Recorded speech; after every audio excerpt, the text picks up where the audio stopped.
Hello friends, my name is Lokesh और आप सभी लोगों का मेरे channel study with Lokesh Washne में बहुत बहुत स्वागत है।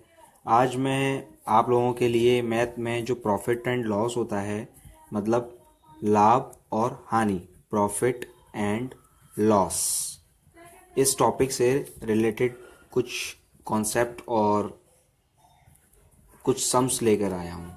ठीक है ना। तो आज हम जानेंगे कि लाभ और हानि क्या होता है। और जितने भी जो बिजनेसेस होते हैं या कोई भी मतलब व्यापार होता है, तो उसमें लाभ और हानि सबसे ज़्यादा इम्पोर्टेंट होता है, क्योंकि जब तक लाभ नहीं होगा तो कोई भी बिजनेस सक्सेस नहीं हो पाता है, और हानि हो जाती है तो किसी भी बिजनेस ओनर जो है, व्यापारी जो है, उसकी ये मतलब बहुत ज़्यादा नुकसान हो जाता है। तो हम सबसे पहले जानेंगे कि जो लाभ और हानि होता है वो होता क्या है।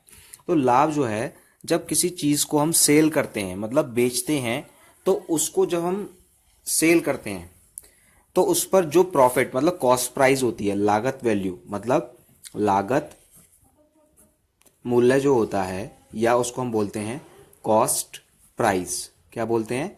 Cost price. ये कॉस्ट प्राइस जो होता है इसको हम सीपी भी बोलते हैं शॉर्ट में। क्या बोलते हैं? सीपी शॉर्ट में।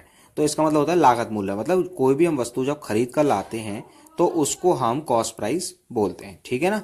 और एक होता है सेलिंग प्राइस, मतलब सेलिंग प्राइस का मतलब होता है, ठीक है, विक्रय मूल्य, या ठीक है एसपी भी बोलते हैं इसको, विक्रय मूल्य। ठीक है, इसको शॉर्ट में हम एसपी बोलते हैं। और इसको क्या बोलते थे हम? क्रय मूल्य भी बोलते हैं। ठीक है, इसको बोलते हैं हम क्रय मूल्य।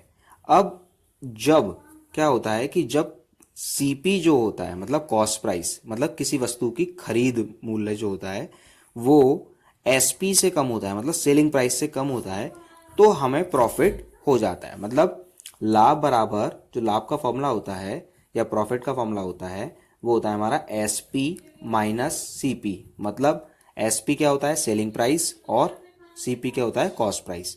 तो जब हमको लाभ तभी होगा, प्रॉफिट तभी होगा जब हमारी, ठीक है, क्या होगा?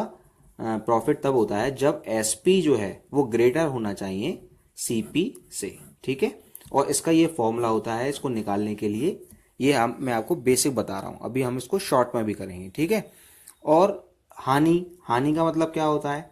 हानि जो है वो तब होती है जब सीपी जो है, मतलब लागत मूल्य जो है, वो ग्रेटर हो जाए एसपी से, मतलब सेलिंग प्राइस से बड़ा हो जाए।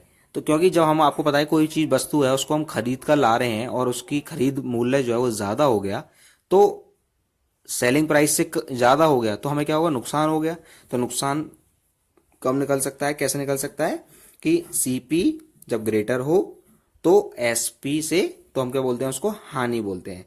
तो हानि का जब हम लॉस का फॉर्मूला निकाल लगाते हैं तो सीपी माइनस एसपी होता है। क्या होता है? सीपी माइनस एसपी होता है। ठीक है। अब हम कुछ सम्स को करेंगे, तो उसमें कैसा पता लगेगा? जैसे फर्स्ट क्वेश्चन है हमारा कि अगर मान के चलिए आपका कि एसपी जो है वो 400 रुपीज है, मतलब हमने कोई चीज 400 रुपये में बेची, और उसको जो सीपी है, मतलब उसको खरीद मूल्य है, वो कितना है? 300 रुपये है। कितना है? 300 रुपये। तो इसमें अगर वो लाभ अब इसमें क्या चीज बढ़ा है? एसपी बढ़ा है ना सीपी से। तो क्या हो गया इसमें? हमारा जो प्रॉफिट होगा, क्या होगा? प्रॉफिट। प्रॉफिट का मतलब होता है एसपी माइनस सीपी। ठीक है, तो 400 माइनस 300, तो बराबर कितने हो गया हमारा? 100 रुपये का हमको प्रॉफिट हो गया। ठीक है ना। इससे इस तरीके से हम प्रॉफिट निकाल सकते हैं। अब वो पूछा है कि प्रॉफिट परसेंटेज बता दो। तो प्रॉफिट परसेंटेज का मतलब होता है, प्रॉफिट परसेंटेज क्या होती है? तो प्रॉफिट परसेंटेज मतलब जो प्रॉफिट निकला है, ठीक है, इसका फॉर्मूला क्या होगा? प्रॉफिट जो निकला है, और हमेशा सीपी पर निकलता है, क्योंकि हम जो चीज खरीद कर लाते हैं तो उसी पर तो हम बताएंगे कि हमें प्रॉफिट हुआ है या लॉस हुआ है। इंटू 100 क्या होगा? इंटू 100। अब इसका मतलब क्या हो गया कि इस क्वेश्चन में जब पूछ रहा है कि प्रॉफिट परसेंटेज, तो प्रॉफिट कितना निकला हमारा? प्रॉफिट निकला हमारा 100 रुपीज। ठीक है, और सीपी कितना था हमारा? कॉस्ट प्राइस 300 रुपीज था, है ना। और इसमें 100 का मल्टीप्लाई हमें करना ही है, तो इससे क्या होगा? 2 जीरो से 2 जीरो कैंसिल आउट हो गए। अब 100 अपॉन 3 हो गया, तो इसका क्या मतलब हो गया, 33 होल 1/3 हो गया। ये आपका आंसर हो गया। ये क्या हो गया, आपका प्रॉफिट परसेंटेज हो गया। ठीक है, अब हमारा सेकंड क्वेश्चन है। सेकंड क्वेश्चन क्या है, सेकंड क्वेश्चन में अगर दे रखा हो, मान के चलिए आपका कि एसपी जो है, सेलिंग प्राइस किसी चीज का बेचने का जो मूल्य है, विक्रय मूल्य है, वो अगर 500 रुपीज है, ठीक है, कितना है, 500 रुपीज है, और सीपी जो है, कॉस्ट प्राइस, वो है आपका 600 रुपीज। कितना है, 600 रुपीज है। तो इसका मतलब इसमें क्या है कि जो सीपी है, इस क्वेश्चन में सीपी जो है वो एसपी से ग्रेटर हो गया। तो इसका मतलब क्या होगा, इसमें हानि निकलेगी। क्या निकलेगी इसमें, हानि। तो हानि मतलब क्या होता है, loss is equal to CP minus SP. क्या होता है, सीपी माइनस एसपी। तो सीपी कितना है इसमें, 600 माइनस 500। इसमें कितना का लॉस हो रहा है हमको, 100 रुपीज का लॉस हो रहा है। अब इसी क्वेश्चन में अगर पूछता है कि लॉस परसेंटेज और बता दो भाई, तो लॉस परसेंटेज का क्या मतलब है, लॉस अपॉन सीपी, क्योंकि सीपी पर ही निकलता है, जो भी हम खरीद के लाते हैं, लागत मूल्य लगा रहे हैं, उसी पर तो हमारा लॉस और प्रॉफिट होगा, जो भी इंटू 100। क्या होगा, इंटू 100। तो लॉस कितना है हमारा, 100 रुपीज है। इसमें जो सीपी दे रखी है वो कितनी दे रखी है, 600 रुपीज दे रखी है, इंटू 100 कितना रखा है, 100। तो अब 1 6 600, ठीक है, 6 बचा। तो इसका आंसर कितना आया, 100/6। इसको जो हम फ्रैक्शन में करेंगे तो ये हो गया 50/3। 3 से हमने लगाया 16 होल 16 3 48 होता है, 2 इसमें ऊपर आ गया। तो ये इसका आपका परसेंटेज बन जाएगा। इस तरीके से आप लॉस परसेंटेज और प्रॉफिट परसेंटेज को निकाल सकते हैं। ठीक है, अब हमारा नेक्स्ट क्वेश्चन होगा। नेक्स्ट क्वेश्चन क्या है हमारा, थर्ड क्वेश्चन में कह रहा है कि अगर किसी वस्तु का क्रय मूल्य उसके विक्रय मूल्य के 80% के बराबर हो तो लाभ कितना होगा। ठीक है, अगर किसी वस्तु का सीपी जो है, कॉस्ट प्राइस जो है, वो उसके विक्रय मूल्य मतलब एसपी का 80% हो, ठीक है, 80% हो, तो हमको लाभ बताना है। क्या बताना है हमको, लाभ बताना है। तो इस फॉर्मूले से हम निकाल सकते हैं कि एसपी अप इंटू 80%। तो 80% का मतलब हो गया आपका 80/100। इससे हमने 0 से 0 कैंसिल आउट किया। यहाँ बचा हमारा ऊपर 2 4 8 और 2 5 10। ठीक है, अब सीपी के नीचे हम ले जाएंगे इसको दूसरी तरफ, तो ये अपॉन में आ जाएगा, सीपी अपॉन एसपी, और 4/5। क्या हो गया, 4/5 हो गया। ठीक है, तो इसका मतलब होता है कि सीपी जब इसको हम इसके सामने सामने जो भी होता है वही उसकी वैल्यू मानी जाती है। तो सीपी इज इक्वल टू कितना हो गया आपका, 4 दे रखा है ना। सीपी की वैल्यू कितनी रखी है, 4, और एसपी की वैल्यू कितनी हो गई आपकी, 5। तो आपको दिखाई देगा इसमें कि सीपी की वैल्यू जो है वो एसपी से छोटी है। तो इसमें हम क्या करेंगे, लाभ निकाल सकते हैं, मतलब प्रॉफिट निकाल सकते हैं। तो प्रॉफिट इज इक्वल टू कितना हो जाएगा, SP minus CP, sorry CP है ना, सीपी का मतलब कितना हो गया, 5 - 4, तो कितना हो गया आपका 1 रुपीज हो गया, जो भी है 1 रुपी हो गया। ठीक है, अब उसमें पूछ रहा है कि लाभ परसेंटेज बता दो आप, लाभ परसेंटेज। तो प्रॉफिट परसेंटेज भी हम निकाल सकते हैं इस तरीके से, जो भी आपने आपको बताया था कि प्रॉफिट अपॉन सीपी इंटू 100। ठीक है, तो प्रॉफिट इसमें कितना दे रखा है हमको, 1, और सीपी कितना दे रखा है, 4 इंटू 100। तो 100 से जब 4 से जब हमने 100 में डिवाइड लगाया तो 25 आ गया।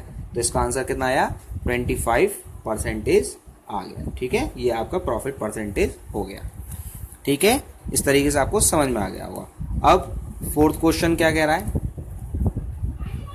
फोर्थ क्वेश्चन में कह रहा है कि अगर किसी वस्तु का क्रय मूल्य बिक्री के लिए उसके अंकित मूल्य का 80% है,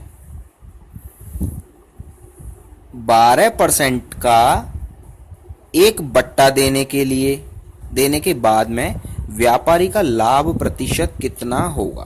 ठीक है, इस क्वेश्चन को थोड़ा सा अलग है। इस क्वेश्चन में क्या कह रखा है कि कि अगर किसी वस्तु का क्रय मूल्य मतलब सीपी क्या है, सीपी जो है बिक्री के लिए उसके अंकित मूल्य का, अंकित मूल्य क्या होता है हमारा, एमआरपी होती है। क्या होती है, एमआरपी। एमआरपी मतलब मैक्सिमम रिटेल्ड प्राइस, जो उस पे छपी हुई होती है, किसी भी वस्तु पर छपी हुई होती है, उससे ज़्यादा आप कोई भी व्यापारी उसको बेच नहीं सकता। तो ये कह रहा है कि एमआरपी का 80% है, ठीक है ना। क्रय मूल्य जो है वो एमआरपी का 80% है, ठीक है, 80% दे रखा है। और 12% का एक बट्टा देने के बाद में व्यापारी का लाभ प्रतिशत कितना होगा, ठीक है। तो इसमें जैसे बट्टा जो दिया जाता है या डिस्काउंट जो दिया जाता है वो हमेशा एमआरपी पर दिया जाता है। क्या दिया जाता है, एमआरपी पर दिया जाता है। तो आपने माना कि एमआरपी जो है वो 100 है, ठीक है, और उसका जो 80% है, 100 का 80% कितना हो गया, 80 हो गया। वो आपका क्या दे रखा है, बेचने के लिए सेलिंग प्राइस हो गया एक तरह से। वो क्या हो गया, सेलिंग प्राइस। तो इसमें हमने माना कि एमआरपी जो है वो 100 है, एसपी जो दे रखी है वो आपकी 80 हो गई, ठीक है। अब क्वेश्चन में ये दे रखा है कि 12% का बट्टा देने के बाद, तो जो 12% का डिस्काउंट देगा वो किस पे देगा, डिस्काउंट जो देगा वो एमआरपी पर ही देगा। तो एमआरपी में से एमआरपी का ही 12% हम माइनस कर देंगे, ठीक है। तो 12% हमने जब इसको माइनस किया, 100 में से 12 माइनस किया, तो आपका बचा 88। कितना बचा, 88 रुपीज बचा। अब वो क्या कह रहा है कि घड़ी का जब हमने उस पर जो उपरांत उसके 12% का एक बट्टा देने के बाद में व्यापारी का लाभ प्रतिशत कितना होगा, कितना होगा लाभ प्रतिशत। तो ये तो इसका सीपी था, ये इसका सीपी था, ठीक है, ये सीपी था और ये आपका एसपी निकल के आया, क्योंकि जब उसने डिस्काउंट देने के बाद में बेचा होगा तो ये 88 रुपीज का बिक गया। तो सीपी कितना है, 80 है, और एसपी कितना है, 8 है। तो प्रॉफिट कितना निकला इसका, प्रॉफिट निकला आपका 88 माइनस 80, कितना बचा, 8 रुपीज। क्या बचा, 8 रुपीज बचा, ठीक है। अब वो पूछ रहा है उस पर कितना लाभ प्रतिशत, मतलब प्रॉफिट परसेंटेज। तो प्रॉफिट परसेंटेज हमें पता है क्या होता है कि profit upon CP, CP into 100। तो 8 से हमने डिवाइड लगाया, 8 10 जा, और 10 से इसमें डिवाइड लगाया तो हमारा निकला 10%, ठीक है। समझ में आ गया होगा फ्रेंड्स। और मैं एक बार थोड़ा सा क्लियर कर देता हूँ इसी क्वेश्चन को, कि क्वेश्चन में ये कह रहा है कि किसी वस्तु का क्रय मूल्य जो है वो बिक्री के लिए उसके अंकित मूल्य का 80% है। तो अंकित मूल्य का 80% मतलब अंकित मूल्य हमने मान लिया, माना है ये 100, ठीक है, और सीपी इसका कितना हो गया, 80% हो गया, क्योंकि सेलिंग कॉस्ट प्राइस हो गई है इसकी। अब वो कह रहा है कि 12% का एक बट्टा देने के बाद, तो 12% का जो बट्टा दिया जाता है वो हमेशा एमआरपी पे दिया जाता है, उसी पे डिस्काउंट दिया जाता है। बट्टा मतलब डिस्काउंट, ठीक है। तो इससे जब हमने इसको माइनस किया, 100 में से 12 माइनस किया, तो हमारा 88 रुपीज आ गया। और तो ये क्या बन गई हमारी, एसपी बन गई। सीपी हमें ऑलरेडी निकाल रखी है हमने 80, प्रॉफिट कितना हो गया, 8 रुपीज हो गया, और प्रॉफिट परसेंटेज कितना हो गया, 8/80 इंटू 100। तो जब हमने इसको काटा तो हमारा कितना निकल के आया, 10% निकल के आ गया। इस तरीके से हम डिस्काउंट हो या कुछ भी हो, हम उसको प्रॉफिट परसेंटेज प्रॉफिट निकाल सकते हैं, ठीक है। नेक्स्ट क्वेश्चन होगा हमारा फ्रेंड्स, अगला क्वेश्चन है हमारा 5th क्वेश्चन है, यदि किसी वस्तु के क्रय मूल्य और विक्रय मूल्य के अनुपात जो हैं वो 10:11 है, तो लाभ प्रतिशत कितना होगा। क्या कह रहा है इस इस वाले सम्स में कि क्रय विक्रय मतलब क्रय मूल्य जो हो गया, ठीक है, वो कितना है, और विक्रय मूल्य मतलब एसपी जो है, इन दोनों का जो अनुपात दे रखा है वो 10:11 दे रखा है, ठीक है। तो हमको लाभ प्रतिशत बताना है। तो सीपी का हमने मान लिया कि सीपी जो है वो हमारा कितना हो गया, 10 हो गया, सिंपल, और एसपी कितना हो गया, 11 हो गया। तो अब इसमें लाभ कितना निकलेगा, तो प्रॉफिट जो होगा वो निकलेगा आपका एसपी माइनस सीपी, ठीक है। तो 11 माइनस 10 हो गया, वो आपका कितना हो गया, 1 रुपीज हो गया। अब वो पूछ रहा है प्रॉफिट परसेंटेज बता दो, मतलब लाभ प्रतिशत बता दो। तो लाभ कितना का है, 1 रुपए का, और सीपी कितना है हमें पता है, इसके नीचे हम सीपी लगाते हैं। तो सीपी कितना है हमारा 10 इंटू 100, तो कितना सिंपल हो गया ये, 10 10 जा 10%। इस तरीके से हम प्रॉफिट परसेंटेज निकाल सकते हैं। ठीक है ना फ्रेंड्स, आई होप आप लोगों को समझ में आ गया होगा। अगर आपको कोई भी प्रॉब्लम आती है इन 5 क्वेश्चन में तो आप प्लीज़ कमेंट करिएगा और वीडियो को लाइक करिएगा और चैनल को सब्सक्राइब करिएगा, ज़्यादा से ज़्यादा मेरी वीडियो को शेयर करिएगा please. It's my request to you all. Thank you for watching my video.